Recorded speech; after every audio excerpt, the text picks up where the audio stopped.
Welcome back. Today we've got... Then went on top in period number 3 and ended up giving up the fall.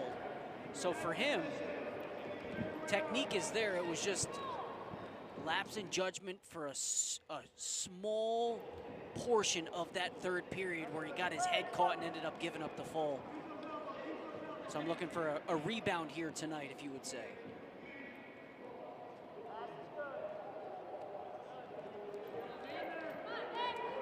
Possible headlock here too.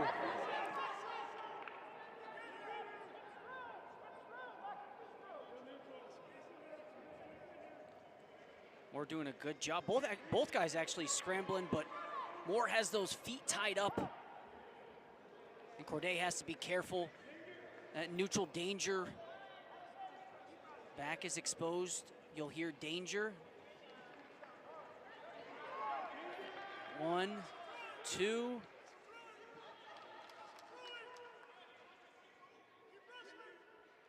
And again, Corday doing a good job of staying locked in that crotch, but Moore's gonna have to hook one of those ankles, frame the face, come across, and now Corday is in trouble here with this Turk. And that'll be a takedown for Spencer Moore, the first 3 points. And here you have to get big and crawl forward. Arms should be out as far as you can, and you should be crawling to clear this bottom leg Turk, so he clears it, and now belly's down.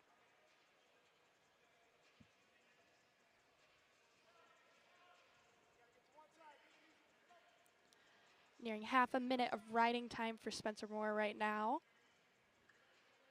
Yeah, he's doing a good job of keeping all the pressure on the lower back of Corday, and now back points. At least 2 given, but it's... And this is dangerous. So what you're going to see Moore do is come across to this far shoulder. He's going to frame the face, and it's going to put a lot of pressure on the chin and neck of Corday. Just rip this crossface as hard as you can while focusing on the lower body as well.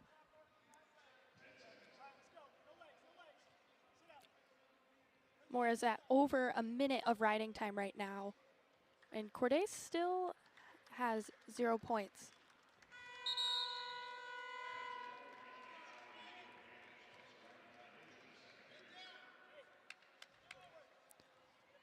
Looks like Moore has chosen to go down. And this is where Corday thrives, is in the top position. But I will say this.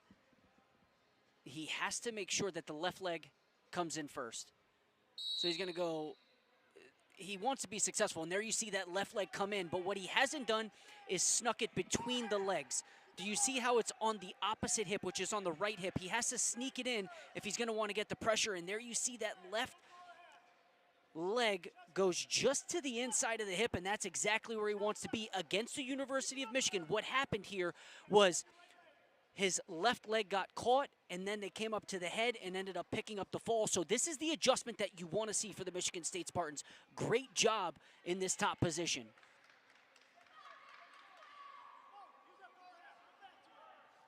Now they're going to have to make the bottom man work. Clammed up.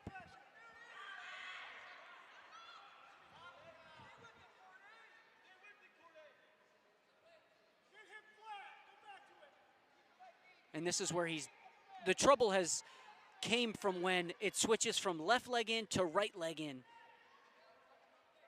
Corday looking to pull Moore back on and get those back points.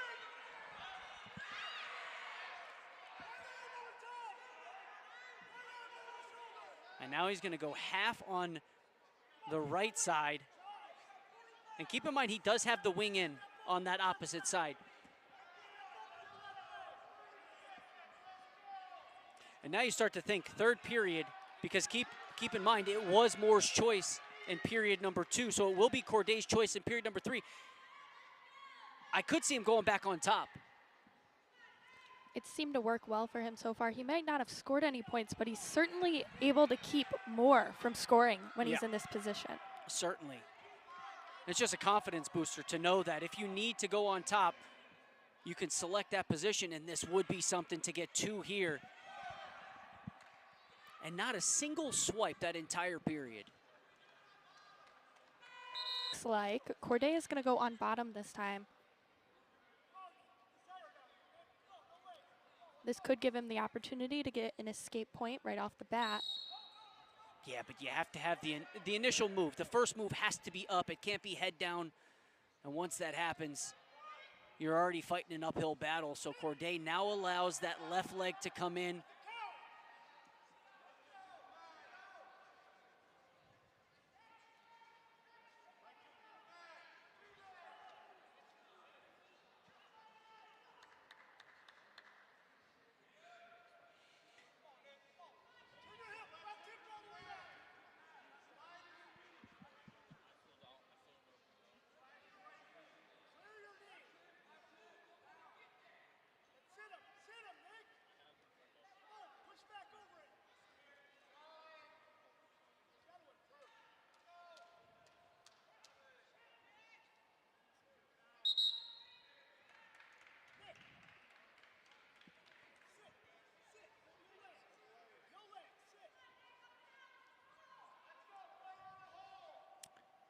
So now for Corday, you know the left leg is coming in, so elbow has to come immediately to the left hip.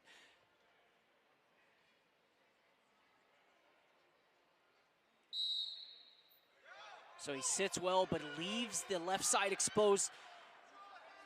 Zero improvement after seeing exactly same situation we were just in. Now the left leg is going to come back. So he's blocking off that left side, doing a good job.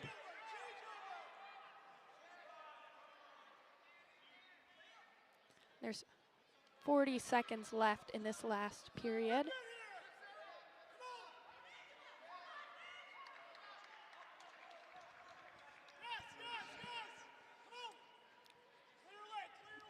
Down to 30 seconds now. Corday is still not managed an escape from this. Yeah, and what I'm paying attention to here is riding time. It's going to be 58 seconds, so do you cut him and try and pick up the major decision? Because now, in essence, it's 6-0. You cut him, it would be 6-1 and get a takedown, which would be 9-1, a major decision, but it looks like he's just going to ride this out.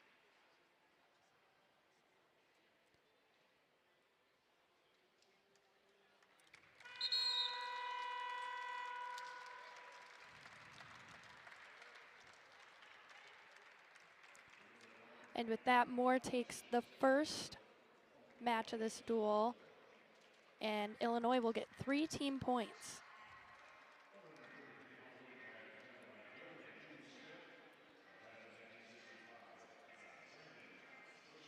Next up, we're heading into the 133 matchup. This was a matchup that we said was our key matchup today of the duel, and it looks like it will indeed be Bird and Wean.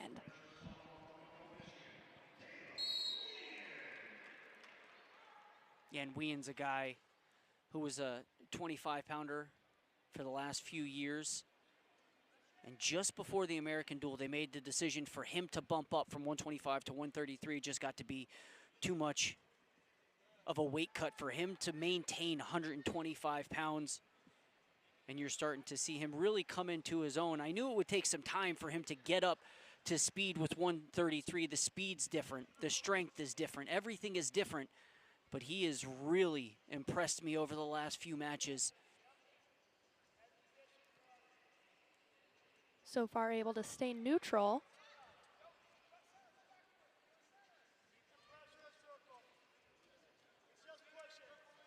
But they are going to have to watch and make sure they stay inside.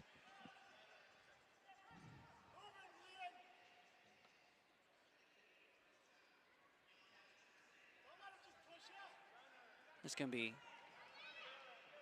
close to a stall call if Wean backs out of bounds. He's been doing a good job thus far of circling, and there you have the first stall call. He's really going to have to watch those in this matchup. Yeah, so now we have our first stall call of the match, which is good because you want to make sure that you see consistency from a referee standpoint. So when step out, they should continue to hit as they did here.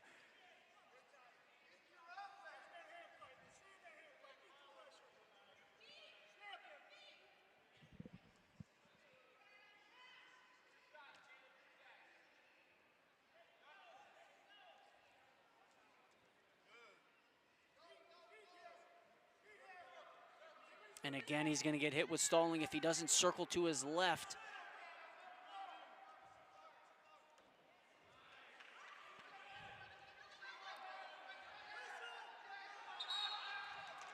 So smart from both guys. When you look at it, it's not points on the board, but for Wean to get out of bounds without giving that up, but for Lucas Bird to go upper body, they both just ran out of real estate.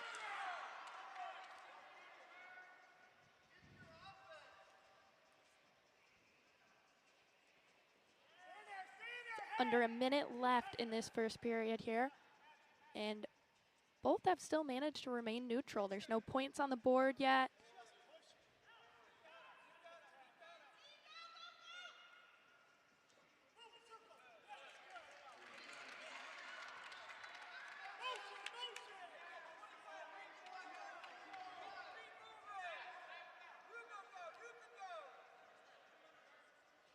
Bird again gets to that collar tie on the right side, working on the tricep, then switches to the elbow. What a period for Wean. If he can get out of here 0-0, that would be a win.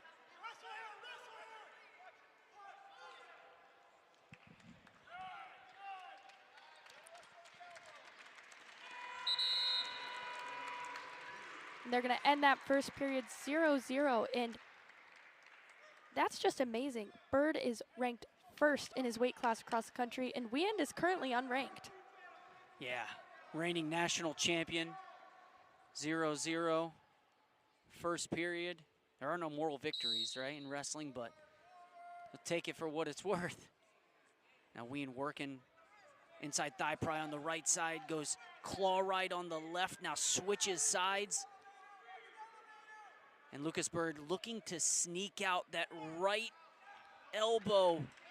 And that'll be 2. Looks like a reversal right there.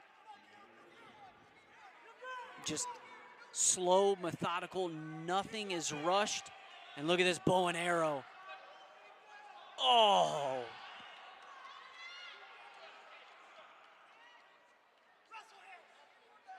What? I mean, talk about sacrificing your body. There's no back points thus far, as I say that. He'll get 4 for the near fall there, but it won't be a fall. Look at the tight waist. Lucas Bird working both sides of the body, going left side tight waist, then switching to a right side tight waist, and now has that half on the left side.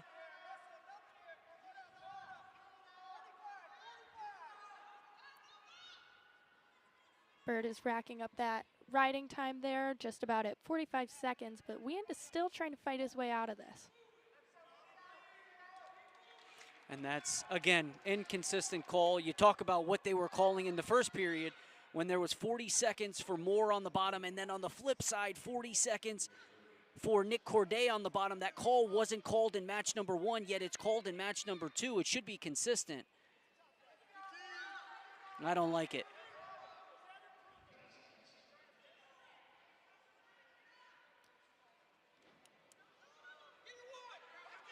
Short time left.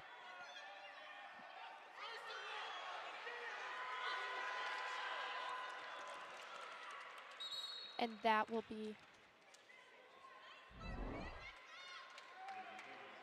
It's just all the lower back. Caleb Wean, he frames the face and just breaks the plane enough to pick up 4 for the near fall. Now Bird is going to be on top again, heading into this one. It is 7-0 going into this third period.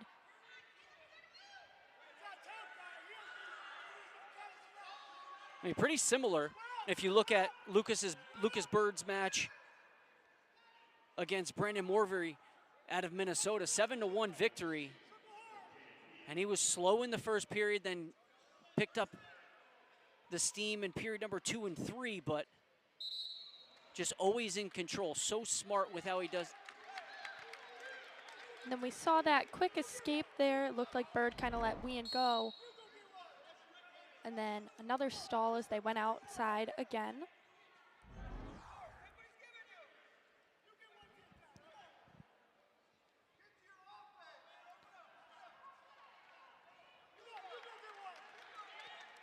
And Bird knows he's chasing the major decision right now. Riding time is nearly locked up as it sits at 147. But 7-1 the score right now. An additional one would do it.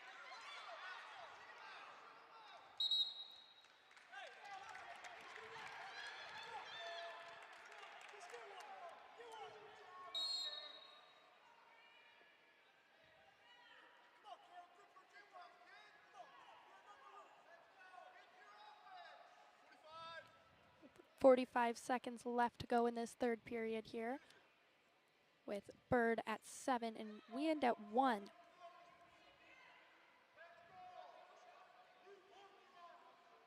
This is where Wean has to be careful he doesn't get hit for stalling again.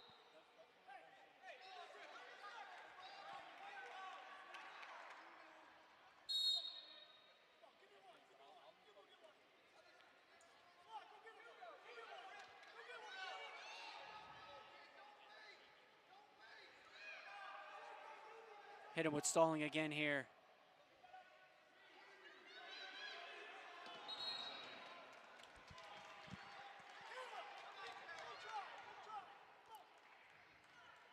Heading into the last 11 seconds, there's not enough time for Bird to secure his riding time now.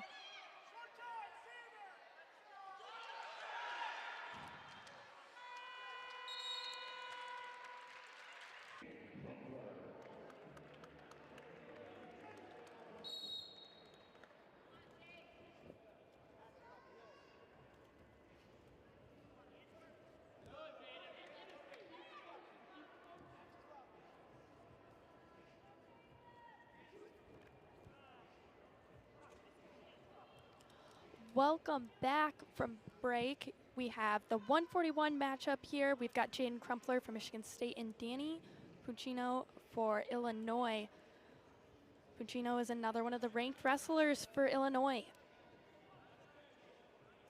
Yeah, usually when you have a guy like Lucas Bird at 133, the guys around him, 141, 149, 125, right around there, you're going to see success. When you're getting beat up by a guy like Bird every single day. And this is Crumpler in deep. And now this will be a stall call.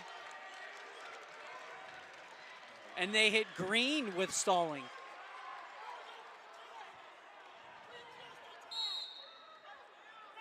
They just hit green with stalling.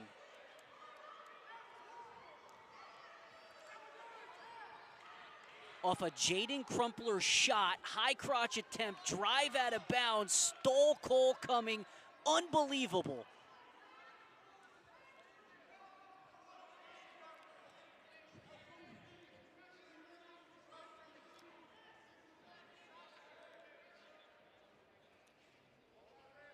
The two are still at neutral, and there is a minute 30 left in this first period.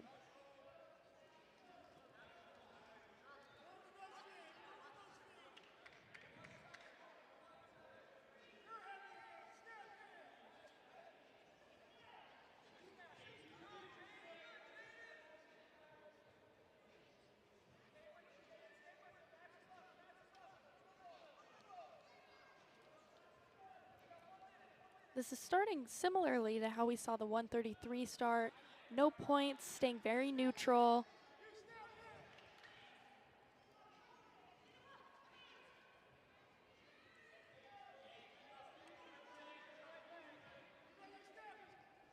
Good motion from both guys, though. A lot of action. Although there's not points on the board, it's not indicative of how this first period has been.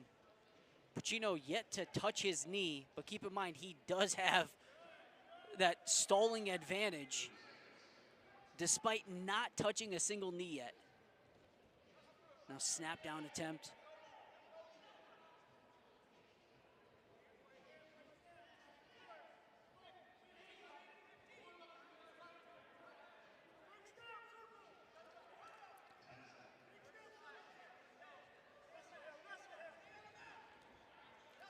And now Puccino looking to score late, 4 seconds left. Waterfall position.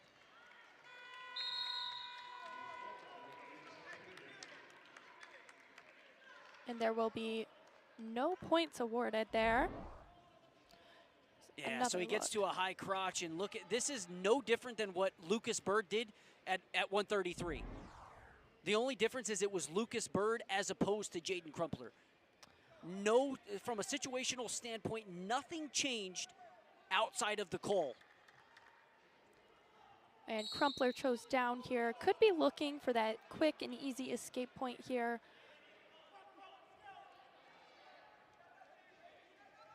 Now Pacino working on that claw ride to the right side, inside thigh pry. Now Crumpler's gonna have to knee slide out of this, create some sort of separation, because all he's doing at this point right now is making that claw ride on the right side tighter and tighter as he comes up to his feet. And Pacino.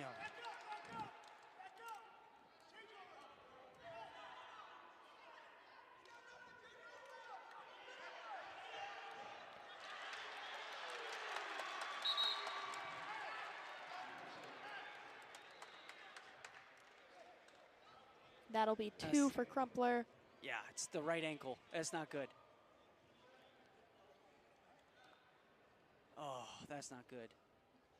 This is not what you want to see.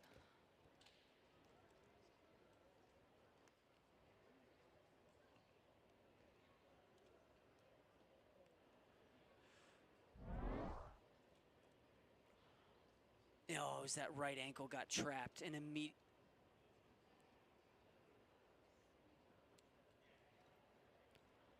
You watch So there. Looks to kick it out. Just gets caught underneath. So it will be Jaden Crumpler's choice as well. So he does get the reversal, but also it'll be choice. So he's going to go back down after getting that reversal.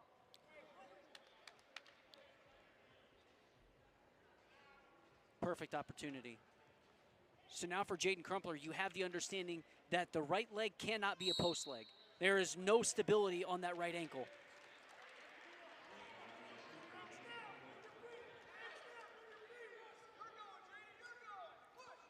Crumpler gets the escape on that after starting down again.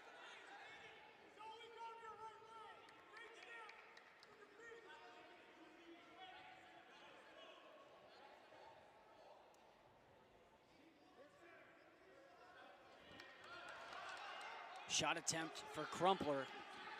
And this is where you don't want to be. Pacino doesn't have to use any leverage there as he's on his knees in that front headlock. So Crumpler needs to make sure that he comes up to his feet.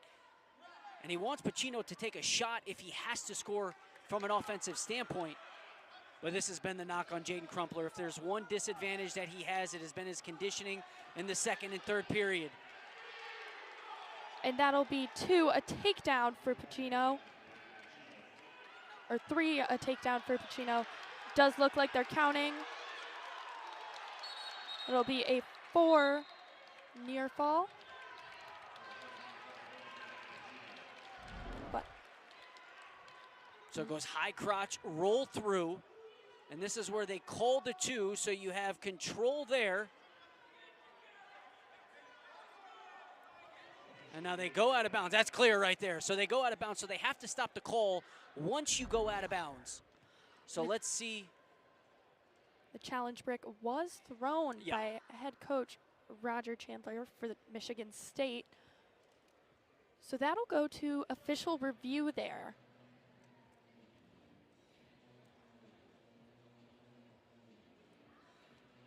It looks like what they'll be looking for is whether or not the foot was in bounds or not during that takedown. And we can see right here. So this is where they call, so no swipes thus far, goes out of bounds. Action stopped right there. I mean, but this is a call that doesn't get changed. I mean, when the referees head over and review their own call, they're going to look at it together. Right, like you would never, you're not going to, what happens is you're not going to change your own call. It just makes you look bad at the end of the day. So this call is going to stand. It does look like they're coming over with their decision.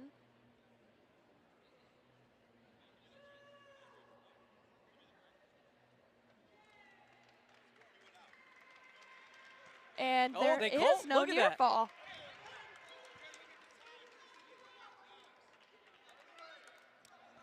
So the challenge brick has been returned to Chandler, and they're going to overturn that. They're going to say that there is no near fall there. Yeah, and the reason being is the mat is a cylinder, so you go all the way up to the sky. It's infinite. And when they go fully out of the cylinder, action is stopped right there. So when Pacino's foot went out of bounds, that is where no more counts should have been given, but the referee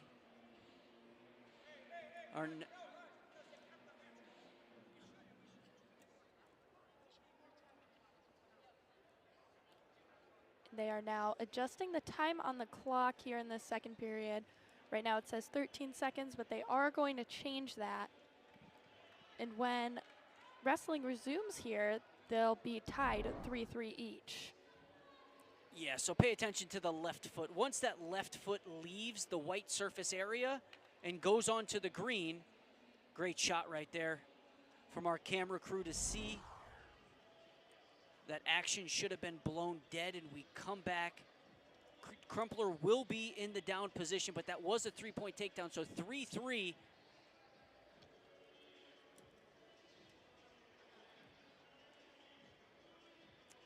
But also, riding time now. Should talk about that while we have the break. Riding time is at 53 seconds in favor of Pacino. It will be his choice to start period number 3, and that ankle looks pretty healthy to me. Now, if you're Pacino, what would be the best decision going into the period 3 for starting position? So we have 18 seconds left here, so it'll be around 1 minute and 10 seconds of riding time. So for him, I would go ride out this period and then choose down to start period number 3, and then that way you would have 10 seconds to get out to still save the riding time.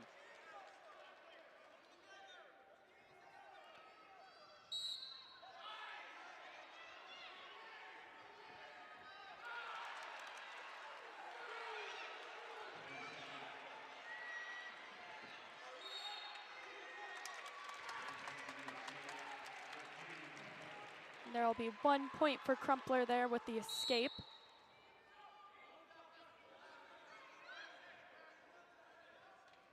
So now this is a completely different match because riding time's at 59 seconds, so it's not a factor.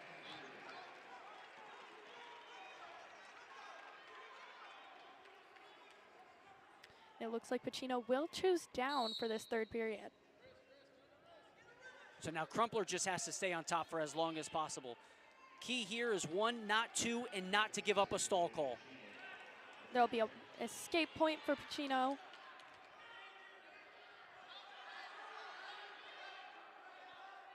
And the right ankle is the hurt ankle. That's the one underneath. That's the one Crumpler does not have. And what Crumpler can't allow Pacino do here is hook that foot.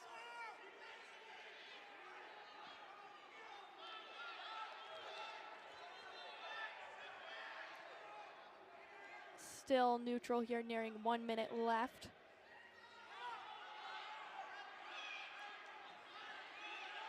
Oh, I love this. These guys are making eggs, scrambling away here. And Pacino is trying to hook it, doing everything he can. And now what Crumpler has to do is forehead stays pinned to the mat. And there you have Pacino now with a takedown.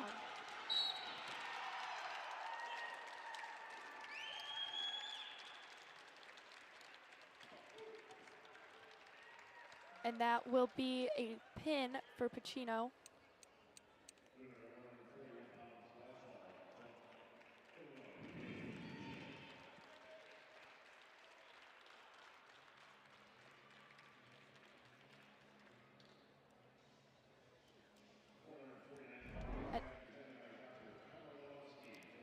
Another look at that end of that period. You can see the pin right there. And this will bring Illinois up to 12. Michigan State still at 0.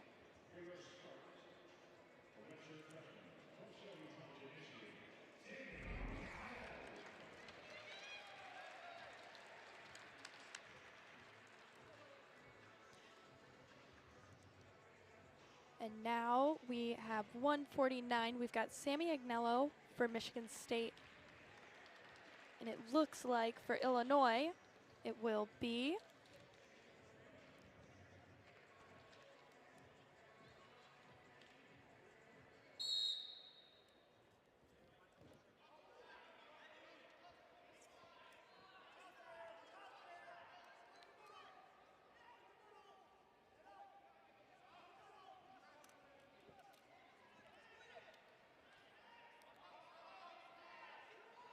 very quick to action here.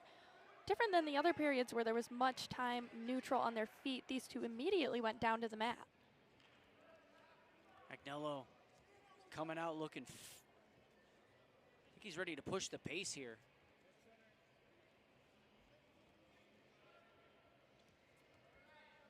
And now Geoffrey.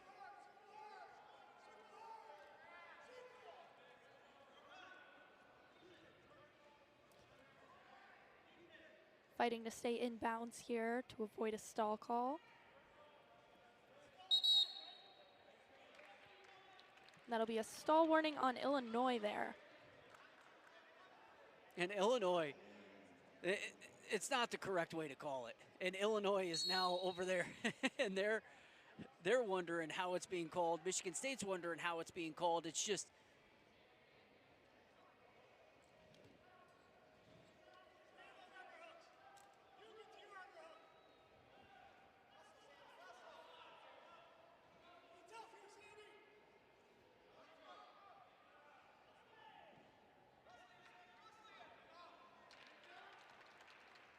Geoffrey with that takedown.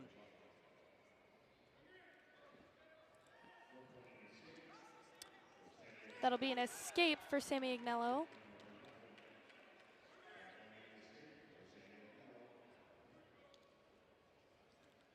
Now it'll be 3-1. 6-2, sorry, my mistake. And they're going to start again neutral here after going out of bounds.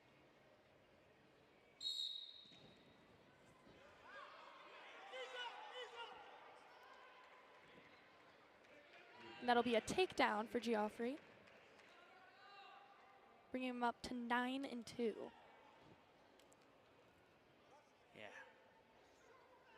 3 takedowns thus far. Still have a minute left in the period, too. That'll be an escape for Agnello.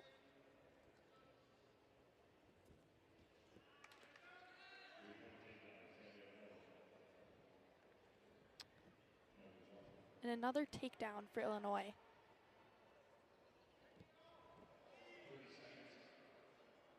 Starting to build up that riding time as well, over 40 seconds of it.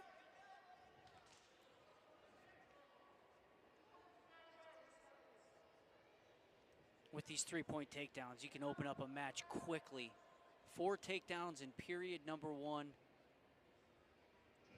for Agnello. That's more than we've seen this whole duel thus far.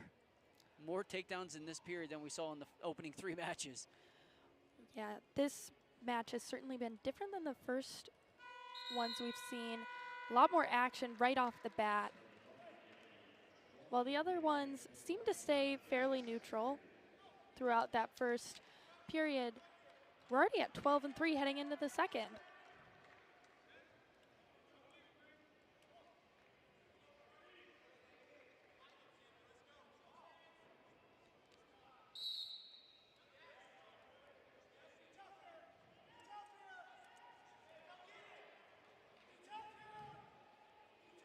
Working away at taking down that riding time.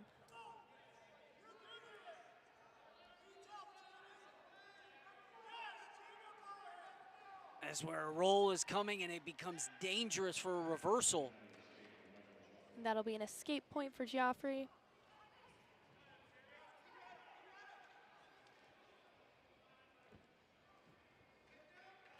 And a takedown for Geoffrey.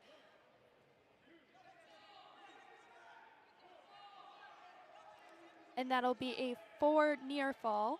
And a possible fall. Back-to-back falls here with the potential.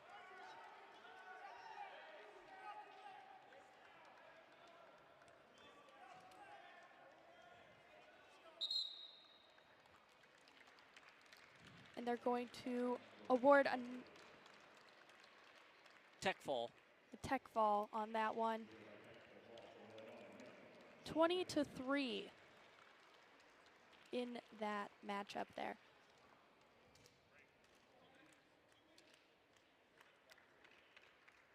It's been a rough start for Michigan State here today. Illinois is up to 17 team points. Michigan State's going to be looking in these next matches, this second half, to work their way back.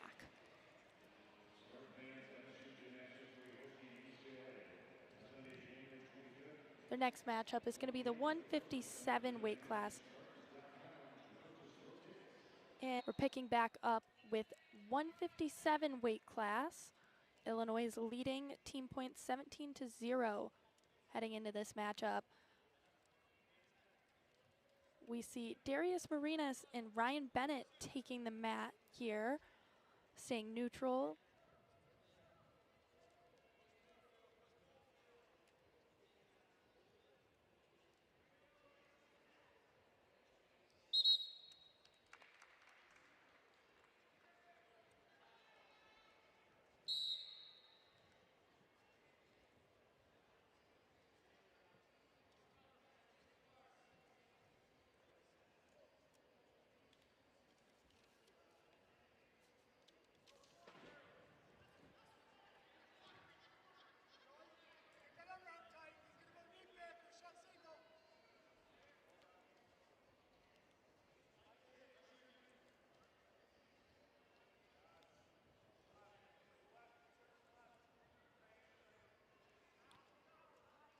Now heading into this, Marinas is a Spartan we've seen do very well so far this season.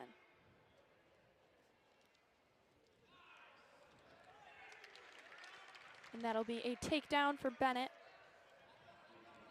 It just came right after head coach Roger Chandler said he's going to go underhook knee pick, and that's exactly what he did. But Marinas wasn't listening, and he ended up giving up that takedown. Was able to take an escape point there.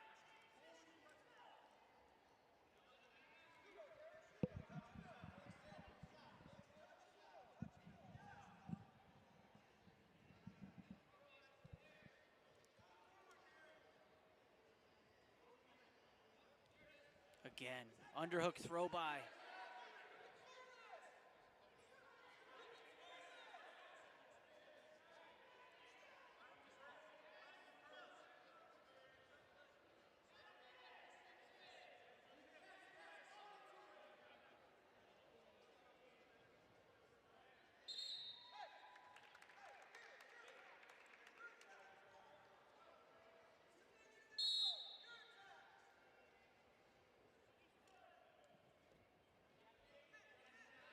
Off to a slower start than the match before this. Bennett's been in on that same underhook throw by. So it goes right hand to the underhook and then throw by to try and catch the leg with the left hand. Marinas stopped the first one, gave up the second, and stopped the third. But there you see Bennett right back to his bread and butter. And this is the thing, is you could stop it when you have energy when you're in the first period. The thing that starts to happen is you revert back to your old habits when you start to get tired. So it might not work period number 1 or period number 2, but as the match goes on, that's where it gets lethal.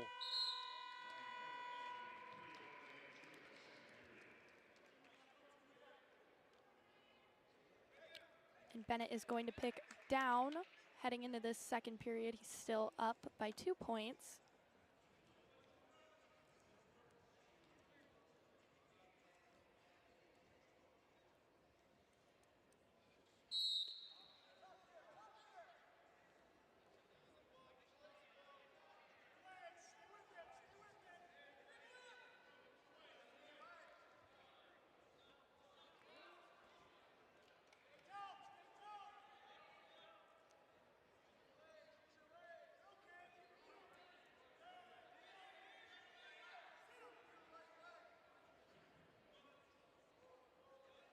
Not where you want to be. Marinas smart to went left leg in, and he knows he's not a leg rider. Just go back to a conventional ride. A lot easier to stay on top, less risk. Doing a great job of just floating on top.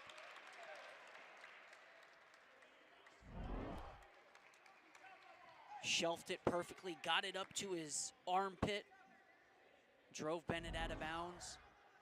Got a fresh start.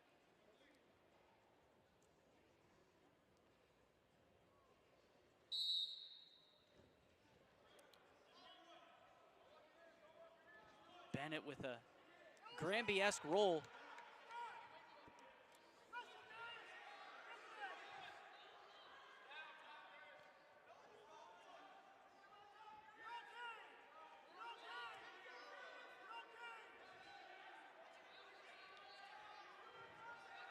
And keep in mind, Marinas is still on top.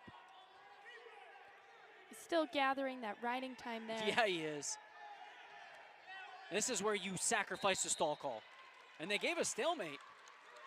And that one, you get out and you're happy about that. Rather than giving up the stall call, you get the stalemate.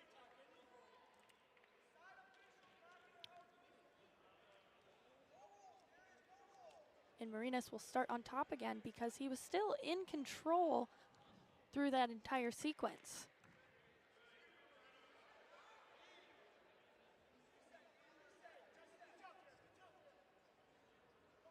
Over a minute of riding time.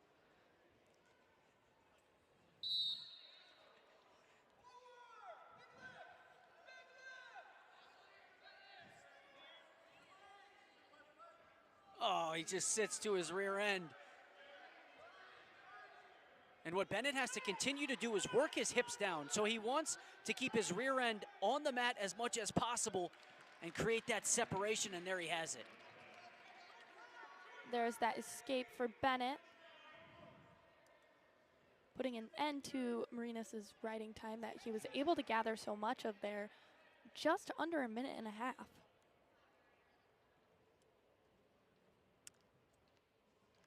I think you go on your feet here. And that'll be the end of the second. Yeah, you look at the score, you need a takedown to win it, right? So in my opinion, I would go on your feet. You could serve the riding time, and then you go get a takedown. Because you have to escape within 20 seconds.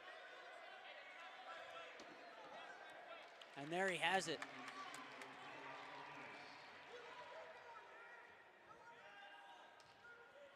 And this is the thing, right? When you get tired, right back to the bread and butter.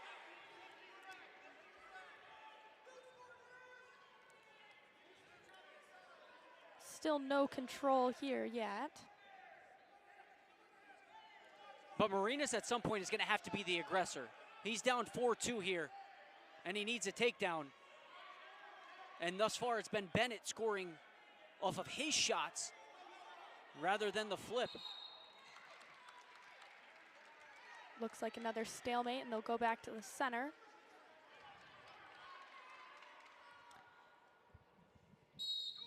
There's just under a minute left in this third period here. Right now, the match is in favor of Bennett, but Marinas has enough time to score that takedown and take control.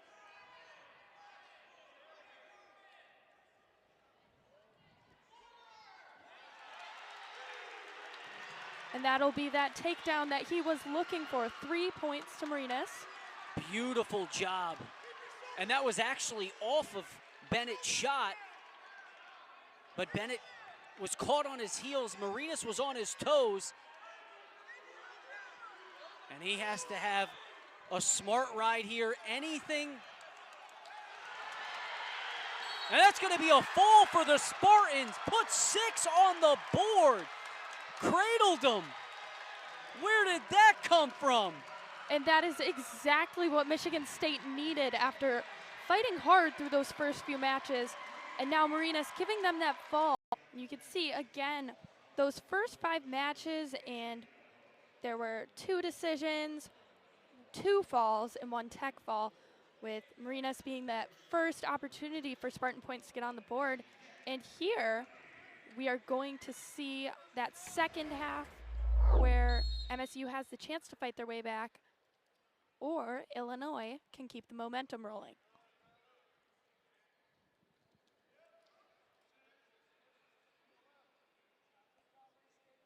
Starting off 165 with Braden Scoles and Jack Conley, staying neutral so far.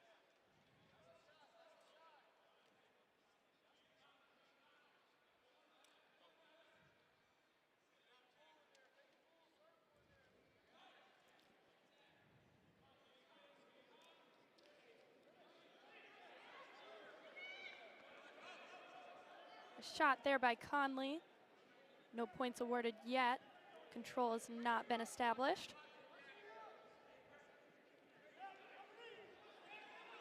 Conley doing a good job of fighting this shot, but Scoles is really doing a good job of trying to hide those ankles and get his hips back, but Conley comes up to his feet. Everything is right here. He has it shelved up to the armpit. He's gonna want to kick, and he has to get that back to the armpit, get it as high as he can. And this is where you want to make Scoles work. Bring him back to the center of the mat, waste his energy, exert his energy, and there Scoles just hits a roundhouse kick and somehow able to sneak out. You don't see that a lot.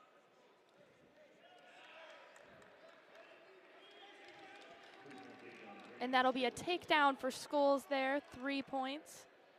And that's the difference between an unranked wrestler and a guy ranked top 10, is the ability to finish with authority, and that's exactly what Scoles did. And Conley with a quick escape there, right out the back.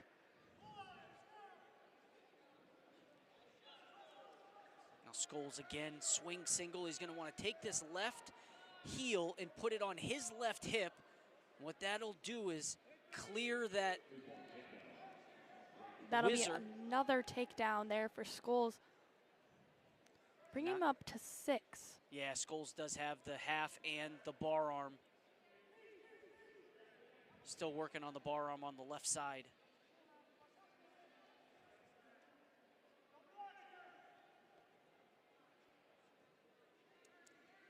Down to 30 seconds left in this first period here.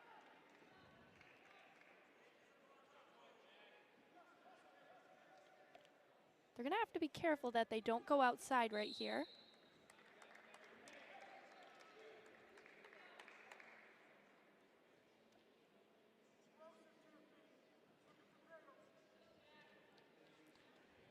And as Scoles was in control when they went out of bounds, he'll start on top.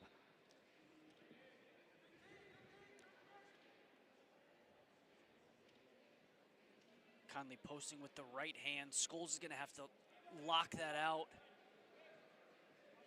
Over a minute of riding time now for Scoles as this first period ends.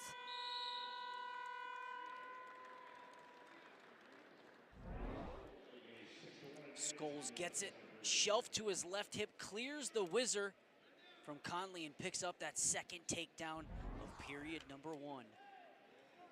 Scoles will start down for this second period.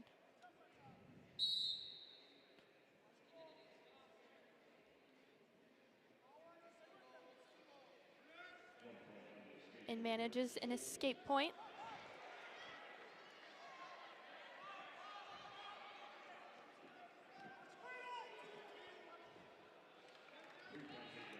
And a takedown for Scoles, bringing him up to 10.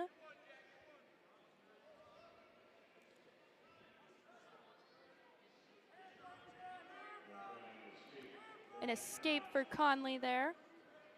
10-2. Over a minute of riding time for Scoles, though.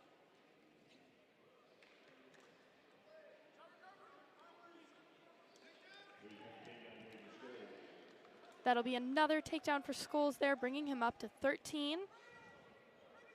And Conley has to watch out for a cradle here. He's been keeping his knee next to his head the entire match, and it was only a matter of time before Scoles picked up that cradle. 4-point near fall there. 17-2, over a minute and a half of riding time for Scoles in less.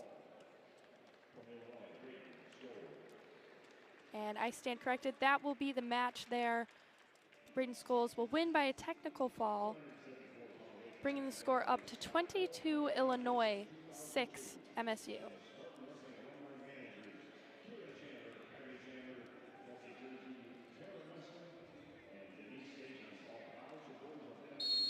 And here is the 174 matchup, Michigan State's Connor O'Neill and Illinois' Colin Kelly.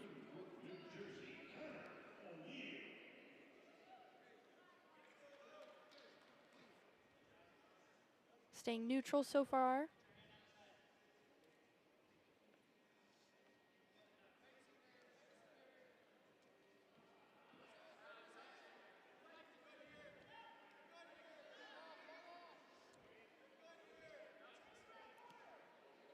Kelly now working on a head inside single to that right leg of Connor O'Neill.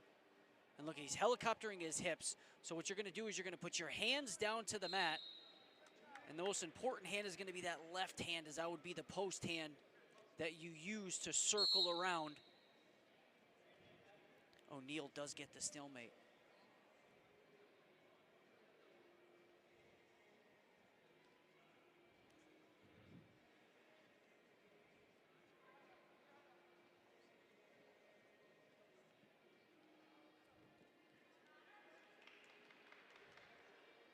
Under 2 minutes in the first. Still remaining neutral, no points awarded yet.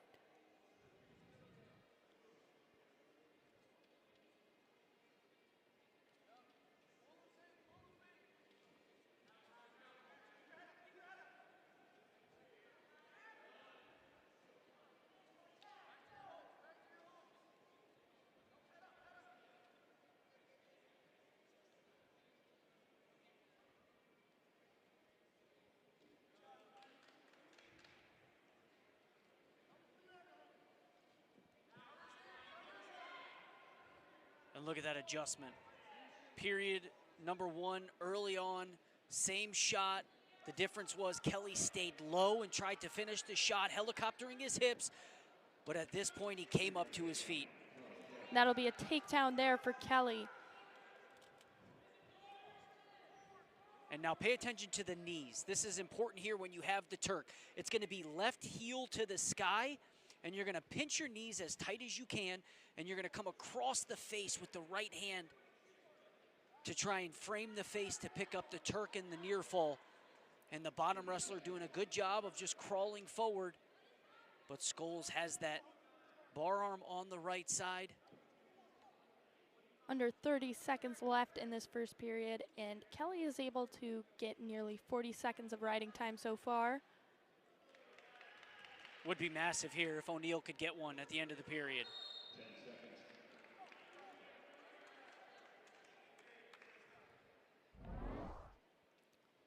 Comes up to his feet, locks it actually at the crook of the knee, which should have been at the ankle, and then immediately goes to the Turk.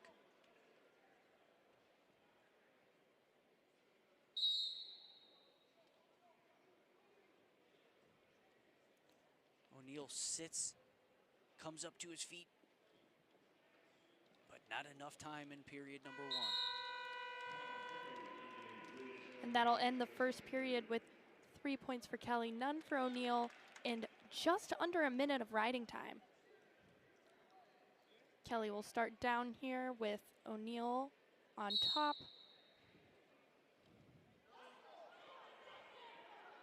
And O'Neill's in trouble here.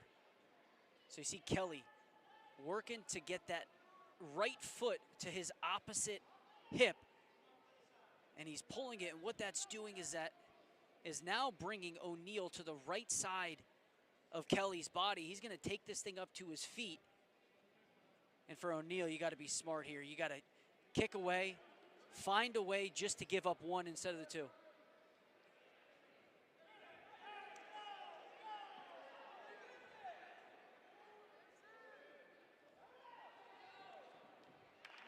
And that'll be an escape for Kelly there.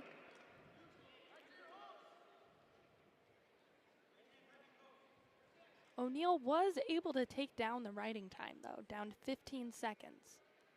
Yeah, solid ride in the top position. He just got a little bit too low as opposed to too high. Kelly found that ankle, was able to sneak it out.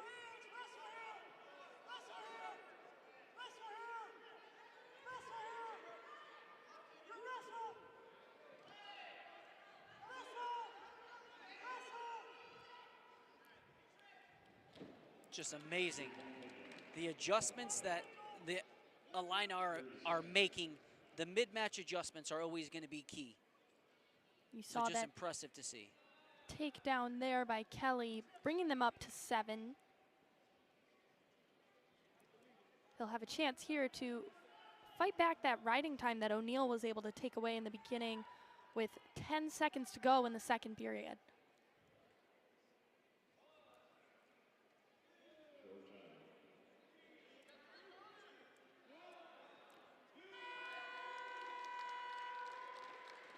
They'll give 2 points near fall to Kelly there. Kelly comes up to his feet, kicks the post leg out of O'Neal and picks up another takedown. And how about that? O'Neal fighting off his back, short time left in the period, and he picks up 2 for the near fall, does Kelly, as he was able to get the turn.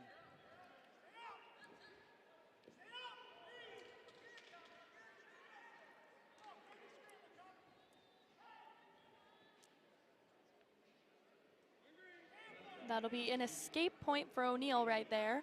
His first point of the match. And Kelly immediately back in on a high crotch.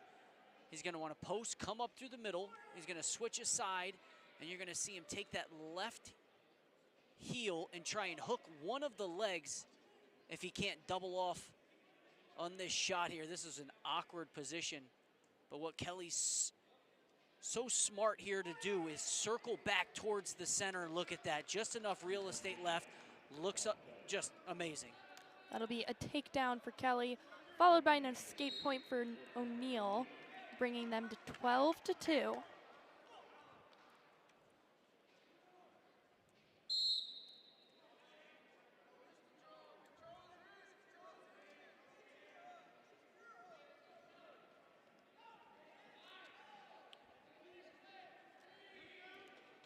That'll be 3 points again for Kelly, another takedown. And that should bring us to 15-2, so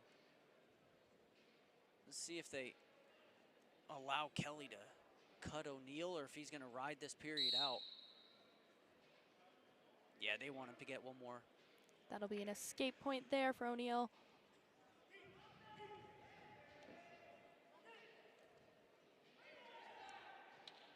And another takedown for Kelly, 18-3. And that will be the match there. Coming back now, we have the 184 match, Ryan Butcher for Michigan State and Chris Moore for Illinois. No relation to Spencer Moore, who was starting the 125 match. I was wondering that. I did check, they are not even from the same state.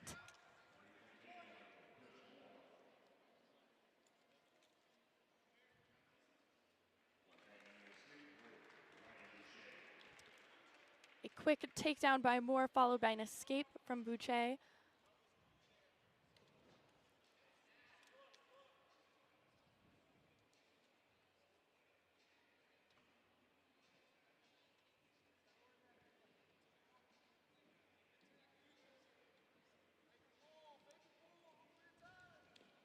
Down to 2 minutes in that first period.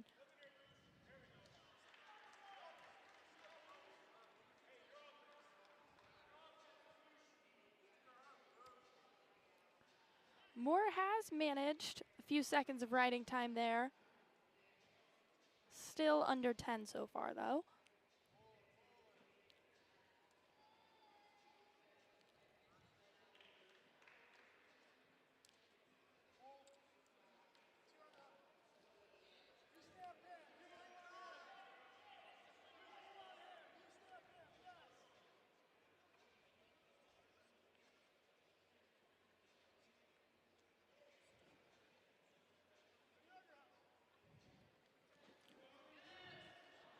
Looks like there will be a stalling warning on Buché and a takedown for Moore, followed by an escape for Buché.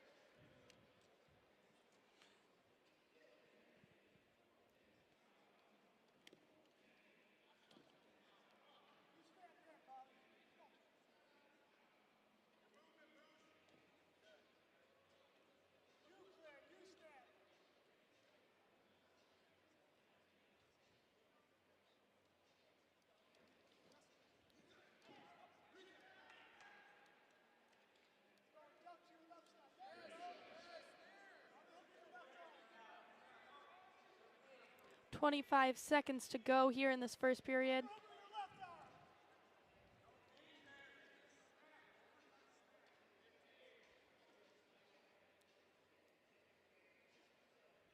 Moore is at 6 points with 2 takedowns, and Buché is at 2. What a beautiful duck under. Disappeared behind Buché. And that will be 9 points for Moore. 3 takedowns in this first period. Look at this Houdini. Goes both elbows, throws it wide, ducks his head, spins around, and picks up third takedown of the first period.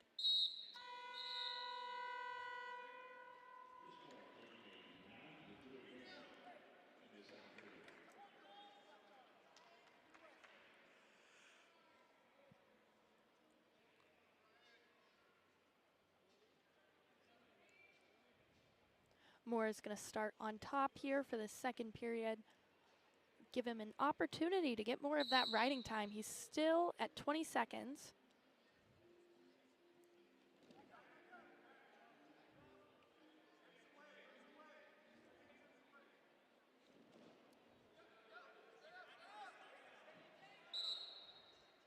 Just outside of bounds there.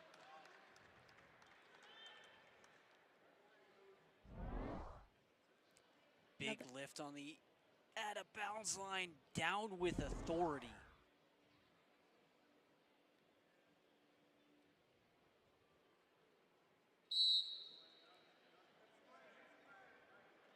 An escape for Buché there. It looks like Moore is looking to reset.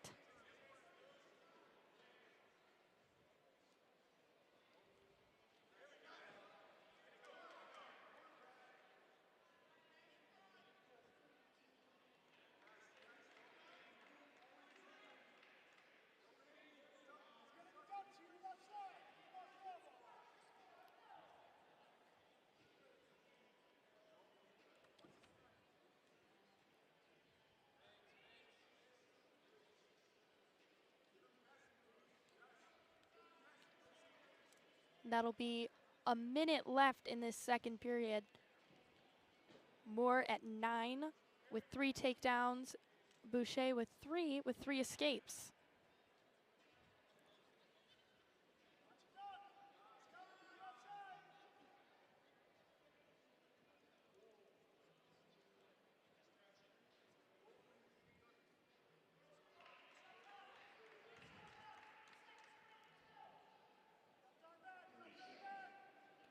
Third to go here in this second period.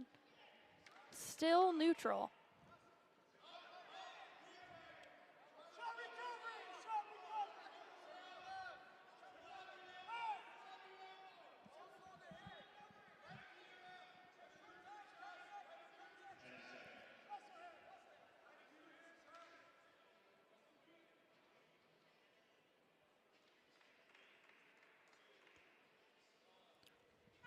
And that will be the second period there. A lot more time neutral there. Going into the third, Moore is still at the lead. However, Moore will start down this period. This gives Buché an opportunity to take down that riding time that Moore was able to accumulate, but it also gives Moore the chance for an escape point. Wow. I don't even think they started the clock by the time he was already out. That was impressive. Talk about looking at the referee and knowing when he's going to blow the whistle. Just beautiful. And then a re-attack to go right after that. Textbook, it's exactly what you teach. Go for your escape, then go right to your takedown.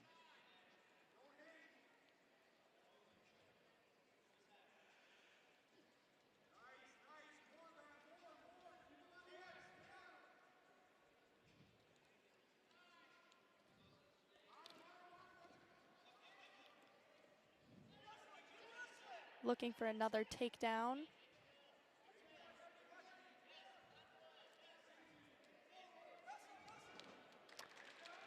And there it will be, 3 points for Moore.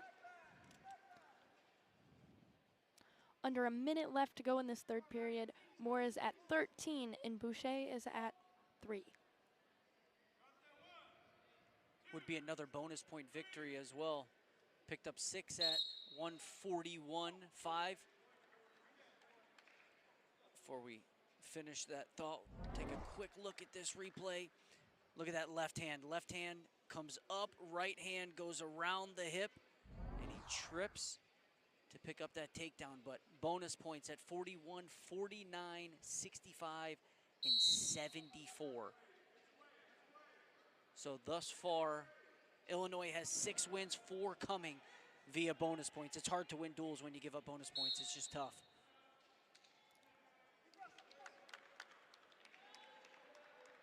Out of bounds there again.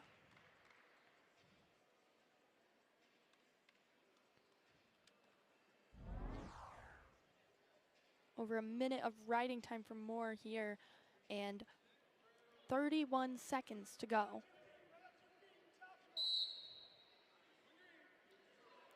There will be an escape point for Buché off of that.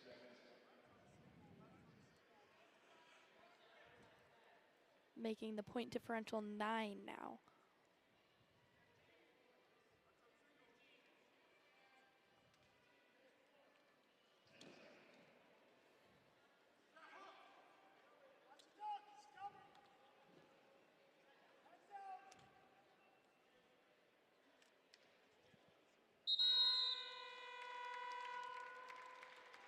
And that will be it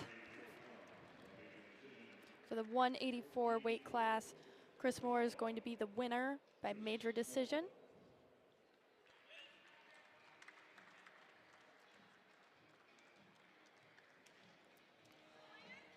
That'll make it 31 Illinois to 6 Spartans.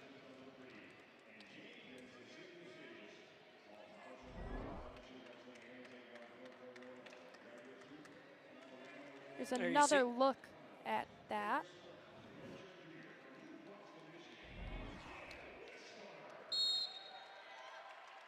Heading into 197, we've got Cale Whistler and Dylan Connell. And this is the one that the Illinois coaches staff circled when I asked them if there's a particular match that you're most looking forward to. They said Dylan Connell, especially after coming off that win over Gavin Nelson, ranked 20th in the country from Minnesota, that sudden victory match. I believe it's an eye poke to the left eye.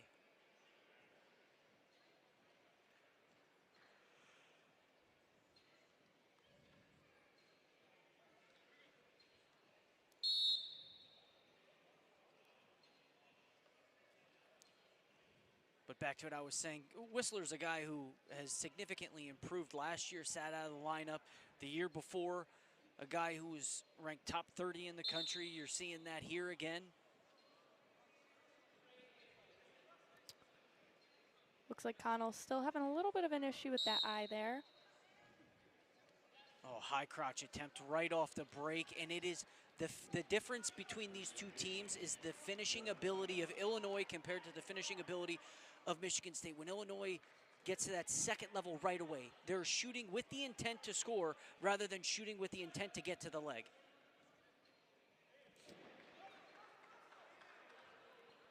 You can definitely see the difference in the finishing ability when it comes to the points that they're scoring in these matches. Yeah, certainly takedown after takedown after takedown. I can't tell you how many times the Michigan State Spartans have been in on a shot but haven't been able to finish.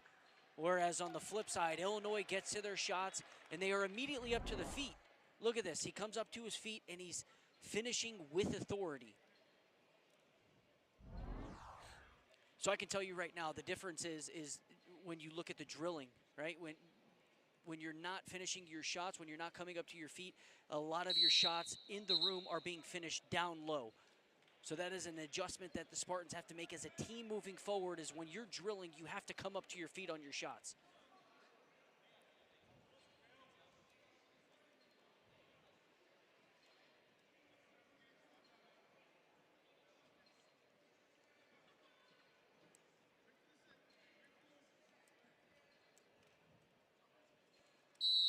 Under a minute 45 here to go in the first.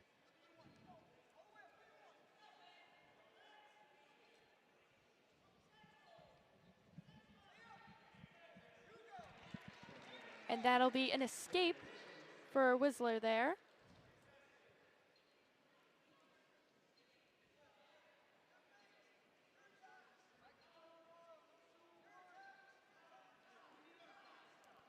And with this being match 9 out of 10, it's very crucial that they try to make a comeback here.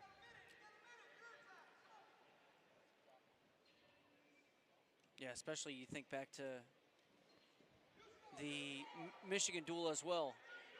And that would be out of 20 matches in Big Ten action, the Spartans have they've won 2 of those 20. Those are tough numbers. Very tough starting off conference play. Whereas for Illinois, they did struggle in that first duel against Minnesota. But they'll leave today feeling a lot more confident. Yeah, certainly. And they'll head to Michigan and they'll have another tough duel on Sunday, because they'll go to Ann Arbor directly after this. But the thing is when you look back to Illinois in last year, that I was watching that Minnesota duel, and to me, it didn't say much. Because you look at the timing of it, I believe it was January 6th or January 9th. So they had just returned back to school from the long break, the Christmas break, the holiday break. So if you were going to be a slow team, that would be when you were going to see it. A lot of the guys go home. A lot of the guys take their focus off wrestling, which they should. Mentally and physically, you give your body a break. But then I also think back to the Big Ten championships and NCAA championships a year ago. Illinois was in the same position, and what did they do? They peaked at the right time. You see Lucas Bird winning a national title.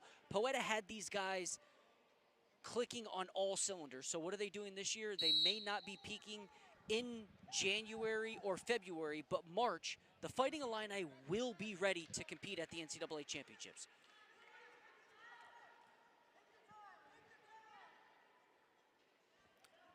A minute 45 to go in the second.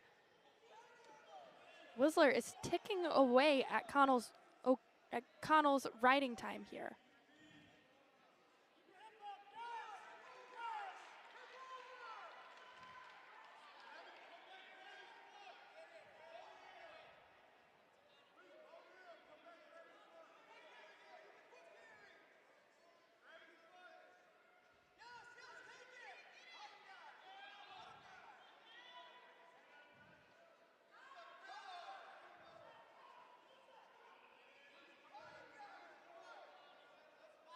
Riding time has now shifted in favor of Whistler.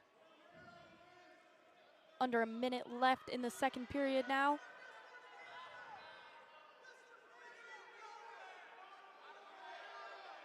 And this is what it goes back to, right? When you see over and over it being called one way, and you think back to 141, same position, Jaden Crumpler. We could even go back, 125, Nick Corday, both guys at 25, down on their stomachs 40 seconds, don't get hit for stalling. 133, you had, Caleb Wean on his stomach 40 seconds, didn't get hit for stalling.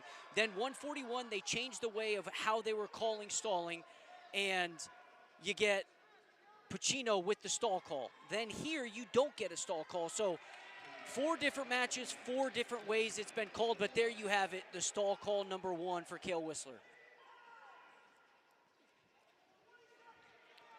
definitely does complicate things for the athletes a little there. Yeah, the athletes, the viewers, and the referees for themselves, because it's a subjective call. So when you give subjectivity, it's hard for them to really, because they're focusing on so many different areas, and we can't have them thinking, I mean, this is a big match for them as well, because it's an indicator for who gets selected for the NCAA championships. But we can't have this at the NCAA championships, 4 different matches, 4 different ways.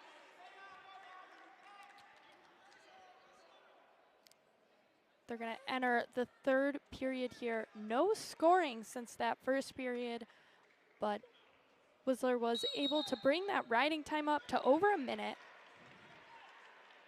So now he has to escape with 12 seconds, because then it would be tied 3-3 with that riding time point, barring a takedown from either individual.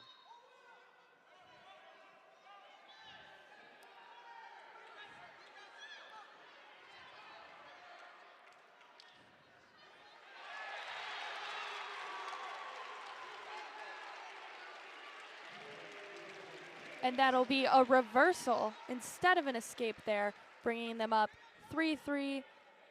He's able to start working that riding time back. And that's going to be a stall call. But Whistler just used an old school switch. I mean, that's something you learn on one of the first days of practice. You sit to your butt. He went left side, so left hand tried to come inside of the thigh of Connell, and then you just continue to run to the corner, try and sneak around your opponent. That's exactly what Whistler did. And now, on the flip side, here goes a second. Oh, and they're gonna go locked hands. And for Whistler, this is where you just keep your hands locked. At that point, you've already given up the locked hands. Riding time stops. Technical violation is gonna be given.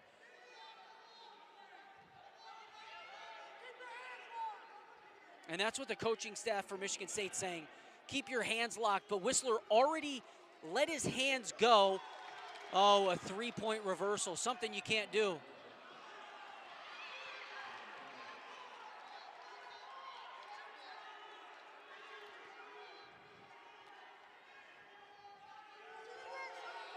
And that's a reversal. They're gonna give the 2. Look at that. And that'll bring them back to a 1-point difference. But Whistler's got a minute and a half of riding time, and he's secured it. Yeah, so riding time is locked up. It's 6-6 right now. Whistler has to stay on top, and then we'll go to the 2-minute overtime. He doesn't need to do anything else besides stay on top. 10 seconds to go here. And it looks like he'll do it. Yeah, but that'll put us in overtime, so they'll add the 1 point, but Whistler needs another takedown.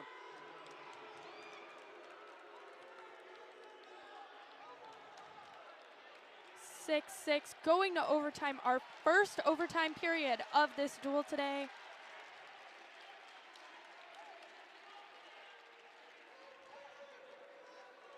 Two minutes on the clock. Sudden victory wins.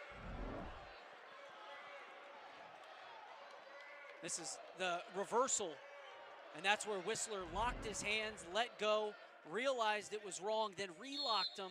But either way, I guess this would be period 4.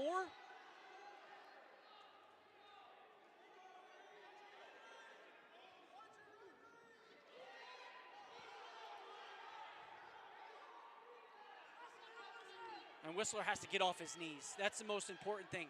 And now he has to watch that right leg, because we saw that underhook throw by. A lot of these Illini like to get that.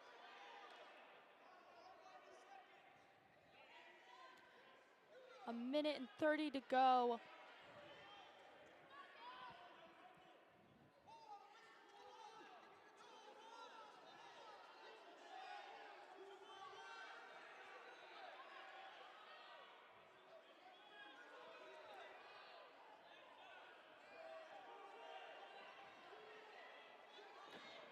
And they'll be out of bounds.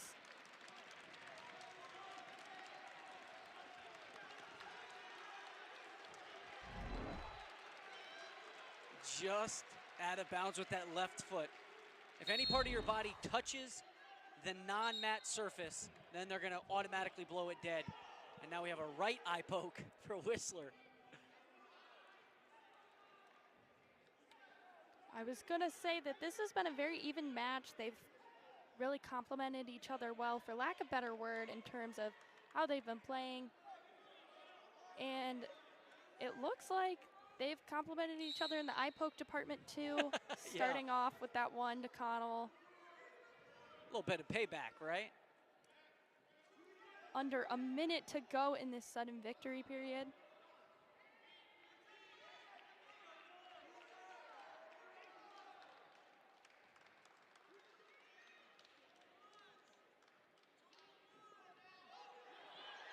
Oh, a shot attempt for Whistler and a shot attempt for Connell himself. Both of these guys, it's impressive. They both still look pretty fresh, although we've now been wrestling for nearly 9 minutes. There'll be 20 seconds remaining in this overtime period here. Not much success for either in this last round until now. That'll be a takedown for Whistler, and that will give him the win on this matchup. Only the second weight class today, Michigan State, as comes our last match of the duel. We've got Josh Terrell for Michigan State and Ryan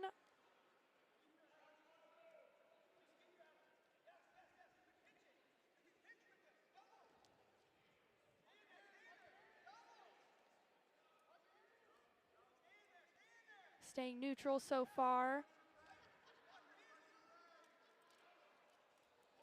2.5 minutes to go.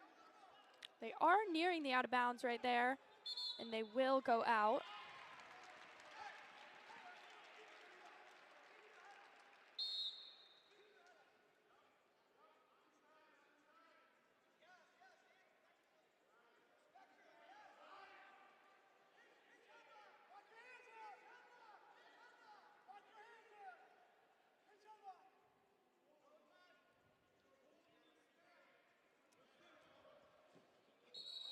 Ooh. Just over 2 minutes to go now. Still remaining neutral, but they've been out of bounds twice.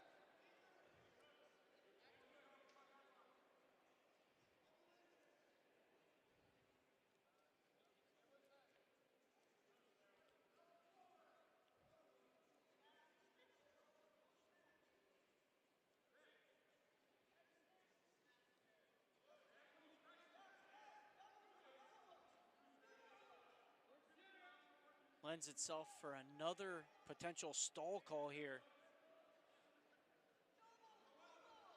Boersma just circling on that out of bounds line. Terrell's really been controlling this match.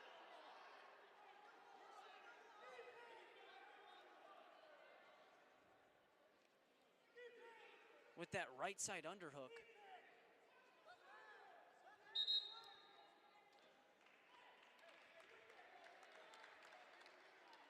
Just over a minute to go. Still no points on the board.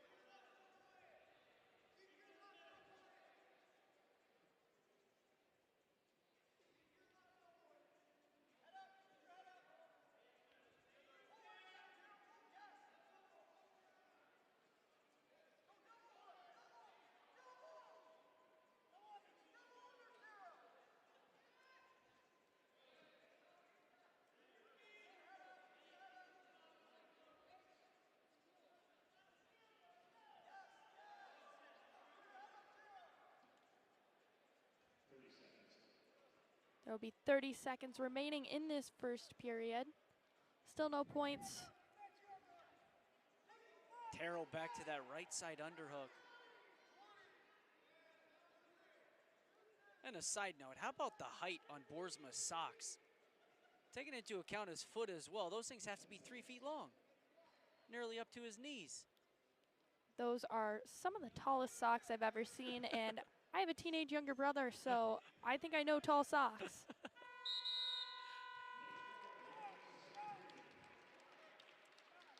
Hey, what you expect from a heavyweight first period, 0-0, and this is where Not what you expect. So it was that was a funny interaction. Green deferred, so it was Red's choice. And Boersma selected to go neutral. But Roger Chandler thought that it was Terrell who selected to neutral, so he was freaking out trying to figure out why he went neutral, and they said, no, no, no. The referees came over and said, no, your guy deferred position until the third period.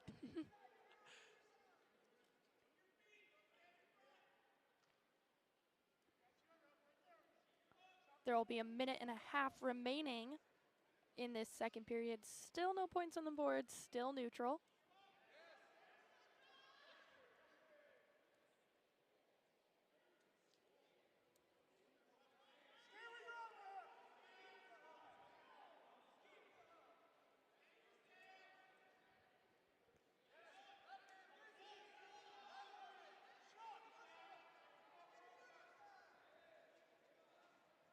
A minute to go here.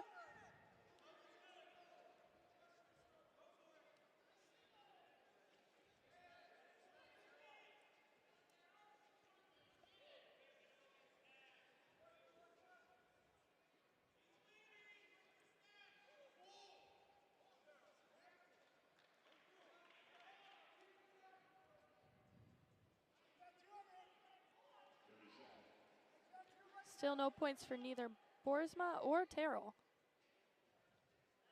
with 25 seconds to go in the second period.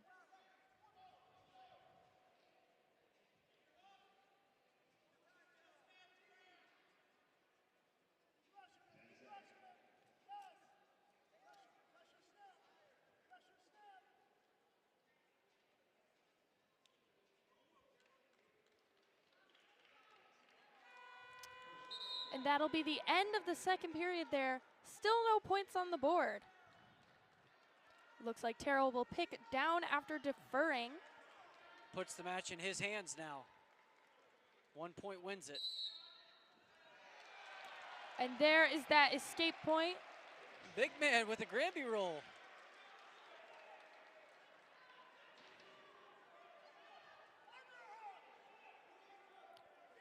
As you can see, Boersma did manage 2 seconds of riding time before Terrell's roll to escape.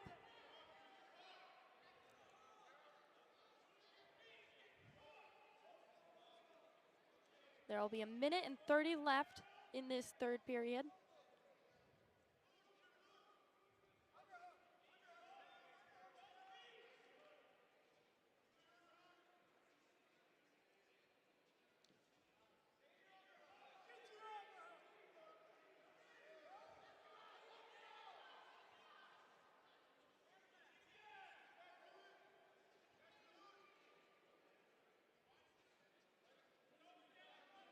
A minute left here, still at neutral after that escape by Terrell.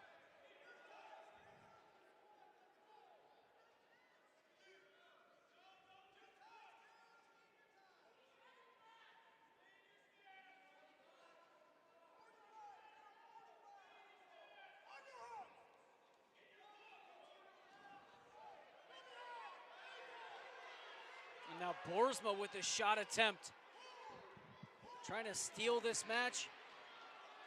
This is where Terrell.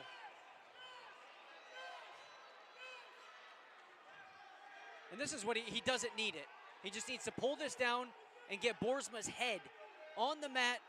Because at this point, he's not wrestling Boersma anymore. He's wrestling the clock. And there's 10 seconds to go here. All he has to do is maintain that.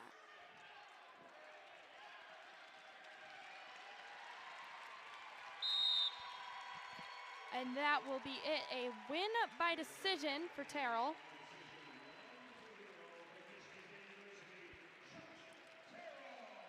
That will bring team scores to 12 MSU and 31 Illinois. Illinois takes the duel here in East Lansing today. That'll be Illinois' first conference win of the season, MSU's second conference loss. And if you're the Spartans here, I'm not sure you can really be mad. You were able to fight back some points. Yeah, there were certainly some bright spots